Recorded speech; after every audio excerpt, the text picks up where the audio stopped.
Welcome to tonight. Program is brought to you by Frankfort Parks, Recreation, Historical Sites, or more correctly, Capital City Museum and Cable 10. Appreciate you showing up. This is the first of two parts. Part one, we're going to look at the streetcars of Frankfort. Second part, we're going to look at the interurbans that served Frankfort. The streetcars and interurbans were a part of Frankfort during the first 2 decades of the 20th century. So we're going to look at how our ancestors traveled around Frankfort.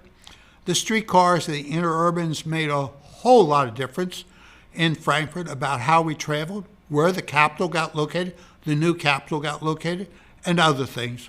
Matter of fact, the interurbans and streetcars were a welcome blessing by the young ladies of the community because it extended the range that men would come and court them.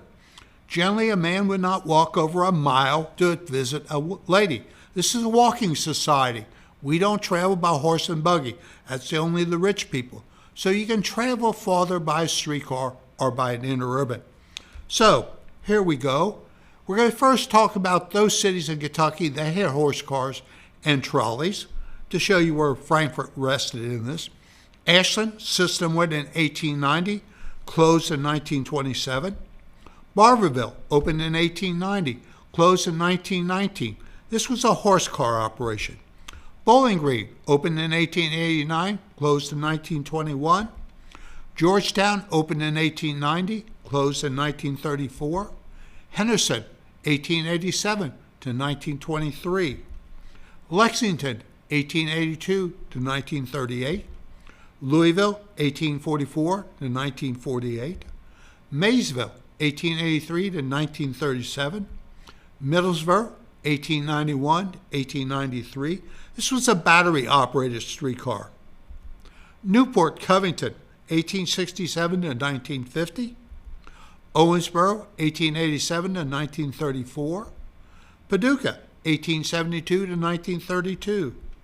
And Richmond, 1890 to 1898, a horse car operation.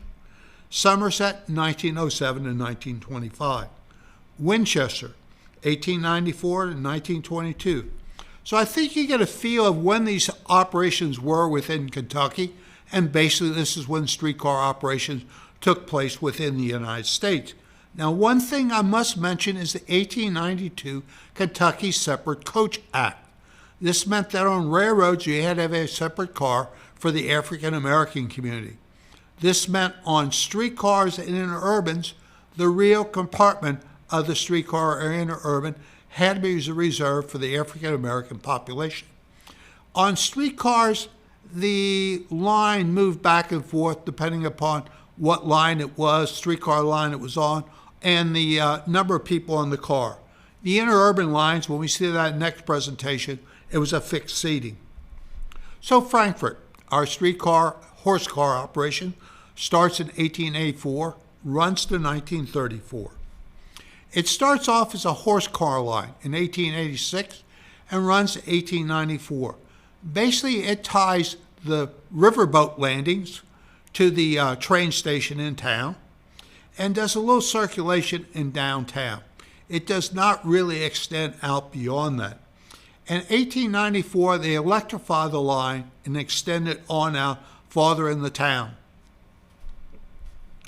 A trolley. Why do we call streetcars trolley?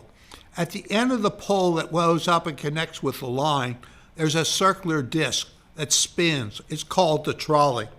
It's what takes the electricity from the wire, brings it down the car to the motor on the car, into the wheel of the car actually, and the wheel is then grounded to the rail. That's how the electricity is discharged.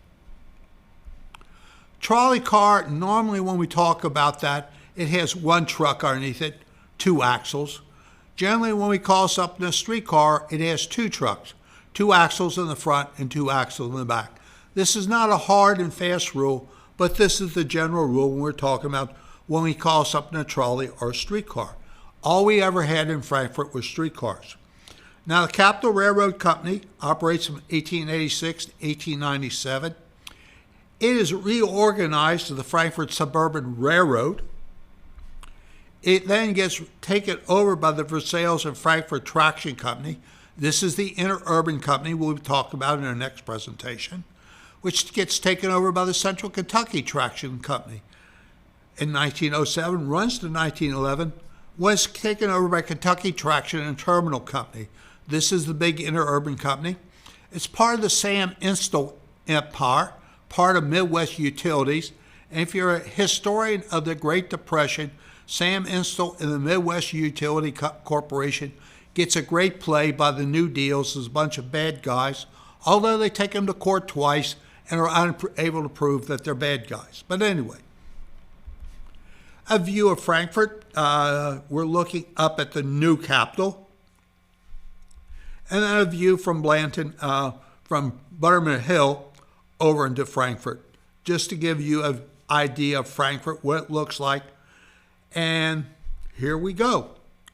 This is the first type of vehicle we'd have in Frankfort. This is not a picture of a Frankfort horse car. This is the horse car that operated in Barberville, Kentucky. They bought number 228, 828, off of Louisville and brought her to Barberville and ran her down there. But this is the typical car we had in Frankfort. They're called horse cars, but generally they are pulled by a mule or a donkey, although horses were used. This is the system we eventually wind up with in Frankfort once we electrify. We got the line running out Wilkinson that goes out to the hemp factory and to the distillery. We got the line that runs over into South Frankfort, which is really for real estate development. It goes over the Singing Bridge, down Shelby, down 2nd, out Shelby, over Todd, down Murray, back down 2nd Street, and back over the bridge. Our other line runs up Main Street Hill, just about to Green Hill Cemetery. And the other line went out to Clove Springs and out to the Circus Grounds or the Legion Field. It's got a couple names out there. It went out Holmes, swung up Wright Street, over Wallace, picked up Owington Avenue, and ran that all the way out to Cove Springs.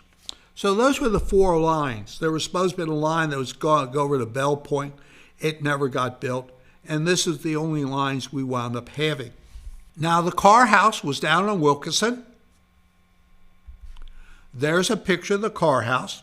And I want you to notice the car. It's a motor car. It's not for moving passengers. It's for moving goods. In the doorway of the trolley house down there. And we'll see it later. This was used for moving barrels of bourbon and spirits from the Heritage Distillery and the Old Fire Copper Distillery, now Buffalo Trace, to the rail yard in town. And most people don't realize that we had a substantial rail yard in town over where the state prison was, now the state office building and the Commonwealth Credit Union. Very extensive yard. There was actually railroad tracks that ran down and back what is now the Kentucky History Center. And this is where the interchange was done with the streetcar with the Louisville and Nashville Railroad or the Frankfort and Cincinnati Railroad. Here is the state prison at Holmes and High Street. The track here is out Holmes to Cove Springs. This track over here leads off over to the railroad yard where now the credit union is. This is what the place where the car barn was on Wilkinson. You can see the Frankfort Plant Board now uses it as a substation, but it was originally the car barn. And this is where the streetcar company produced its electricity to run its own streetcar. The city had its own electrical plant, which was located up at Miro and Washington, over here in the Craw. And of course, over the years, we grew and grew, and now we get our, I think it's still from Kentucky Utility, but I may be wrong who we purchased, the plant board purchased its electricity from. Going to look at some pictures of the open car trolleys we ran here in Frankfort. These were very dangerous. You had a motorman here and you had a conductor here, and the conductor walked this board along here, collecting his fares. People wanted to sit on the end, so people had to climb over you to get in the center. Of course, when it rained, you had to lower a canvas awning down, which made it very hot inside, and then you had to crawl through the canvas awning to get out. And you could only use these for a few months during the year here in Frankfort. We sort of skip forward here. Here's some more of the open trolley cars here in Frankfort. And another view. And one more view. We are at Shelby and 2nd Street. They're promoting a outing or a free show tonight out at Cove Springs. I don't know if the circus is in town, the fairgrounds are going on, or the American Legion, Veterans of Foreign War, or somebody's decided to put on a free show. But anyway, we're having a free show tonight. That they generally had 5 streetcars here in town, 3, 1 for each of the lines. Actually, it'd be 4 for one of each lines, and then a spare car. There we are in town at Ann and Main Street. There was a Y here to turn the interurbans. On the right is the old Capitol Hotel. And on the left, you can see the Masonic Temple. We are down on Main Street. Streetcar running down. Now, one of the things that the streetcars had to do was build the streets, repair the streets, clean the streets. So this was a really good deal for the city because the streetcar had to build Main Street, maintain Main Street, put its track in that in, clean it when it snowed, wash the street down, and oh, by the way, they had to pay city real estate tax for the rails in the street. I mean, the city of Frankfort is making money hand over fist off the streetcar company. But along the way, they won't allow the streetcar company to raise its fare from 5 cents to 7 cents or 10 cents. And if you really read the Bible closely in the book of the Genesis, you will find in there a little sentence that says streetcar fares cannot be more than 5 cents. You go to the Magna Charta, and buried in the Magna Charta was streetcar fares could not be more than 5 cents. Also in the Mayflower Compact, the Declaration of Independence, the Constitution of the United States, the Gettysburg Address, any major document produced in the United States, it would say streetcar fare could not be over 5 cents. Of course, you understand I'm joking about this. But it was a set belief in the United States that streetcar fares should not be over 5 cents. This worked great up until 1914 when World War I came along, because at that time, from the Civil War to World War I, period of deflation or steady cost. World War I sets in inflation and causes the streetcar companies not be able to meet their bills. Here's another view of the work being done on Main Street. We're looking at the old covered bridge, and it's kind of hard to see, but there's the streetcar coming across. By the way, the streetcar track was not in both, it was only on one side. So when the streetcar went over to South Frankfort, it went with the traffic. When it came back from South Frankfort, it went against the traffic. That must have been awe-inspiring to somebody trying to cross the bridge. This is an interesting, there's 2 pictures here. I didn't understand when I found this picture. It was only when I found the second picture. Notice the gentleman is standing on the side of the car. These are pictures that were taken by a lawyer. Aha! There was a court case against the streetcar company. A gentleman was clipped. And this is proving the only way he could have been clipped by the bridge was if he leaned out. The gentleman lost his case. February the 21st, 1910, our first serious streetcar accident in Frankfort. It takes place up the top of Main Street Hill. That's the Frankfort Cemetery off over here. This is the old Frankfort King's Daughter Hospital here. And what we have is a passing track here. Now, out at the substation by the cemetery, the Green Hill Cemetery, was a loop track where the streetcar was supposed to stay until the interurban car left town. This day, the conductor decided they could get to the passing track before the interurban left town and wait for it there. He miscalculated. The streetcar got there, not to there, and the interurban and them collided. The motorman lost his leg, and some other people were seriously injured, and a bad day on the streetcars here in Frankfort. By the way, that's where the loop was, out at the Green Hill Cemetery. As you can see now, it's a Frankfort Plant Board substation, which is what it was back in the days when the streetcars were operating. It was a substation for the interurban. We'll talk about that in our next presentation. July 18th, 1914 is another day in Frankfort. We're down at the train station used by the Chesapeake and Ohio Railroad, Louisville-Nashville Railroad, and the Frankfort and Cincinnati. As you can see, we got the streetcar running across here, and this is the gateman shack. Nowadays, we got the flashing lights down there to tell you to stop when a train was coming through. Here, a man would come out, stand in the street with a stop sign, much like you're coming upon construction on the road, and stop the traffic. However, today he wasn't out there. Miscommunication between the train station and the streetcar, and you can see the streetcar was hit. This was by the Louisville-bound train.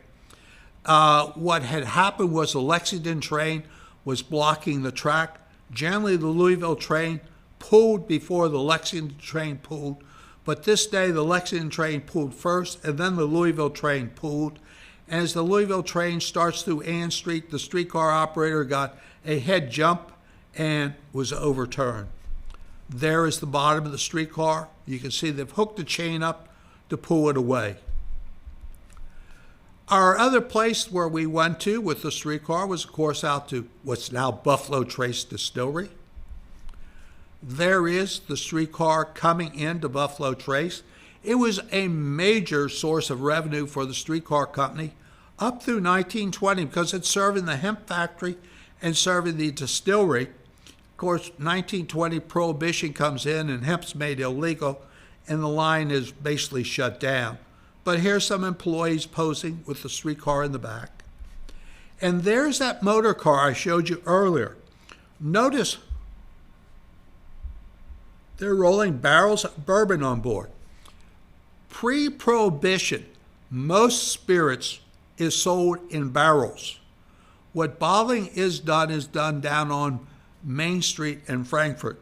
So both the Hermitage and, I'll call it Buffalo Trace, OFC, are shipping their bourbon in barrels into town to be loaded upon the L&N Railroad or the Frankfort and Cincinnati for shipment to the markets.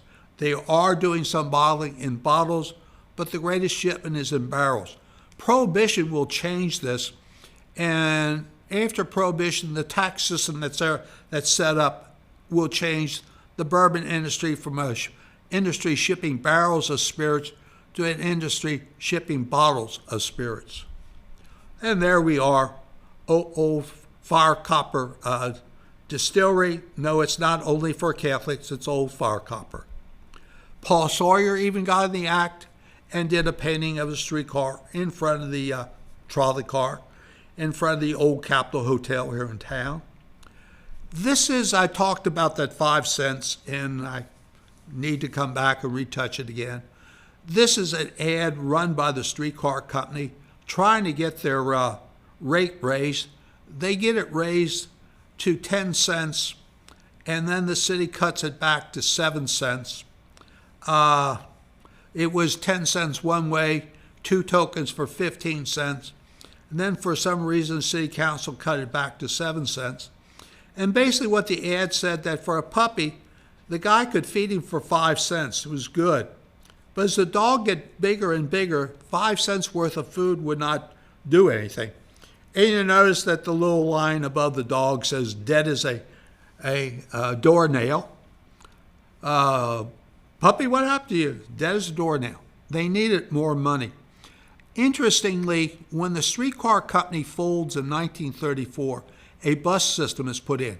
that runs on the street free. It does not have to pay any tax on the street. You, the taxpayers, are maintaining the street. It offers fares at 10 cents. It cannot make it at 10 cents. It goes to the city, and city council authorizes the bus to run at 15 cents a fare or 2 tokens for 25. Wait a minute, guys.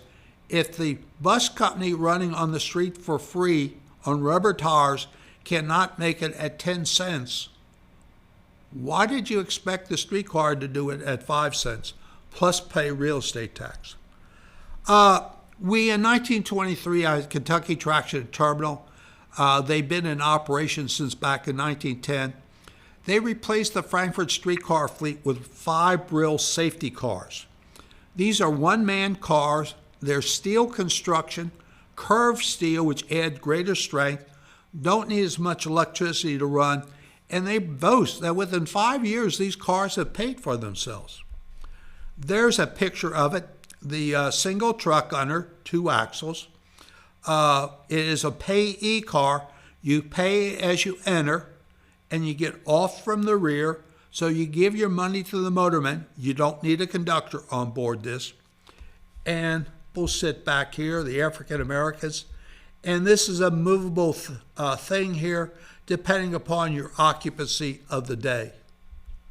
There is a picture of a rail car. Notice there the steel construction, and you cannot see it, but there's a slight curve in the steel here.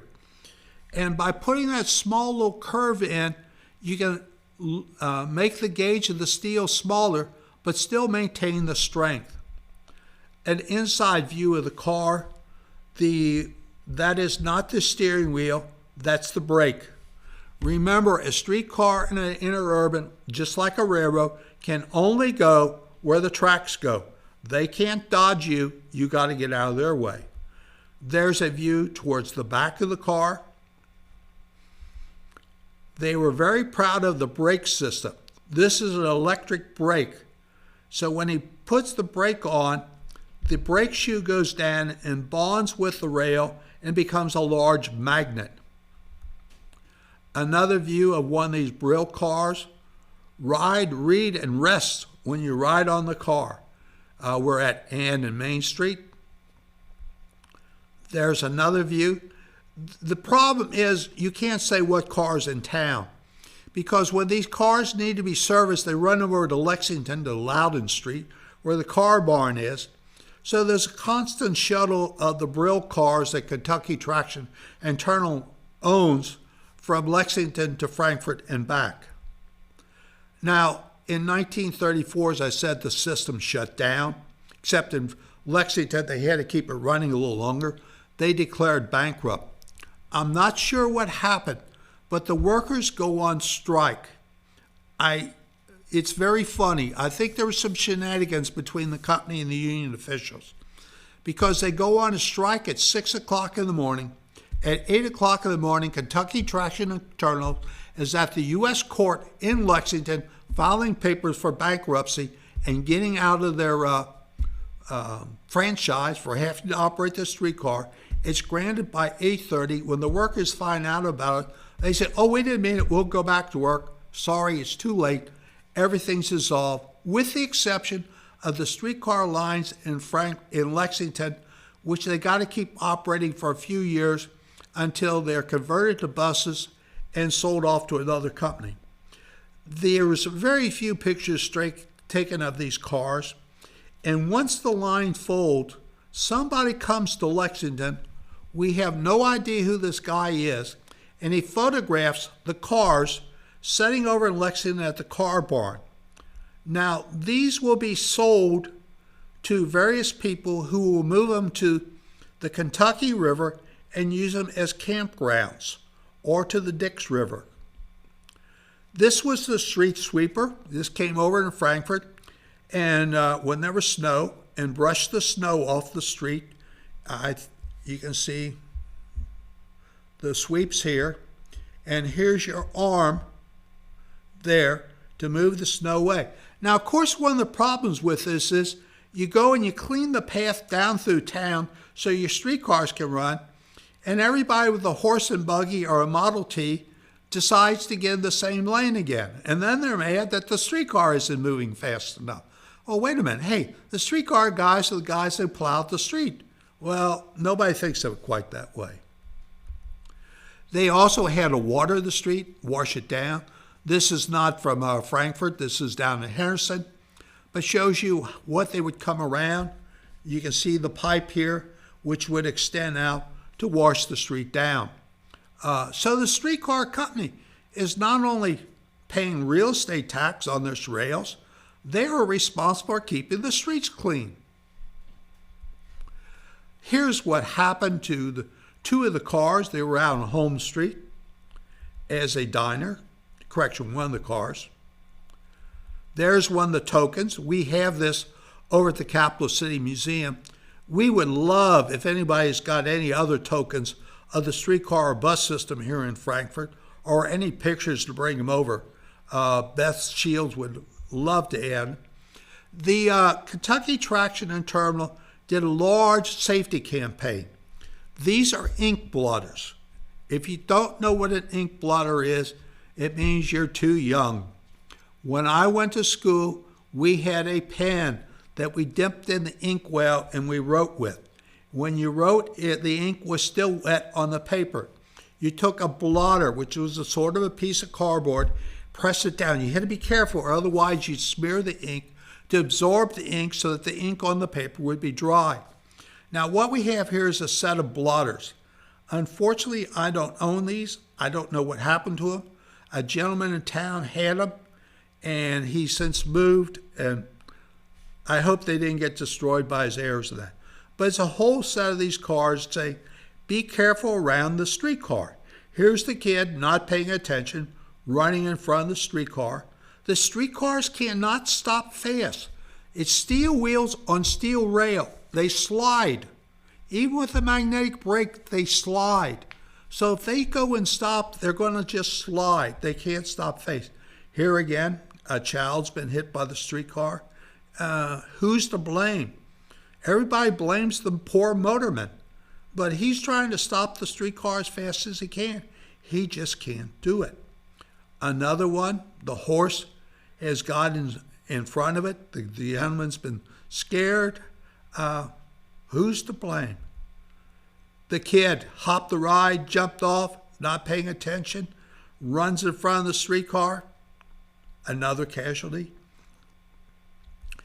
If you read the Kentucky papers back in these days, it's amazing the number of people who are injured and killed by streetcars. And I forgot to mention a show. All the streetcars have, quote, a man catcher on front of their car. This is so that you don't go, this sounds terrible, that when they hit you, you don't go underneath the car and get chopped up by the wheels. Okay. The railroads are doing their best to prevent accidents. Only you can really do it. Child running out in the street chasing the ball. Be careful. Talk to your kids about safety about the streetcars. The streetcars are running up Shelby, over Todd, down Murray, and down 2nd Street, which is a very housing unit that, by the way, I forgot to mention, our new Capitol is located where it is. They were going to build it where the old Capitol was. The streetcar company said, hey guys, you can build it over there. Everybody comes to town, will still stay in the hotels downtown, they'll still eat in there, but they can go to the new Capitol by the streetcar. You notice that most of the houses built over in South Frankfort are built in the 1910, 1920 period because it became desirable real estate with the state capitol over there and the streetcar running. Cutting in front of the streetcars, still a major problem in the towns that are now running streetcars. Cincinnati's had a problem with this. Hey, you need to go to Cincinnati and ride their streetcars. It's a neat ride. Another one, cutting in front. And there was a whole series of these postcards done. You would buy them, and then you notice the town is blank. You would stick your name of your town in. So I have no idea who sold this here in Frankfort, but my reason for staying in Frankfort is pretty good one, you bet. So the young gentleman has come across a nice young Frankfort lassie, and he's going to stay here and raise a family. Remember, always look and listen at railroad tracks so you can live.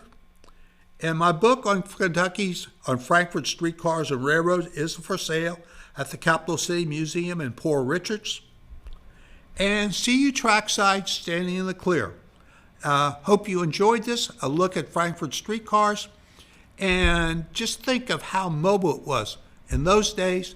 And we can thank Frankfort Transit Authority for what they've done today and allowing people once again to move around Frankfort. I remember when I came to Frankfort in 1965, you had to have your car. Today, thanks to the City Council and Frankfort Transit, we got a system that once again allows us to travel the width and breadth of Frankfort. Thank you for coming. Thank you for listening to me, and come on down to the Capital City Museum. Have a good day.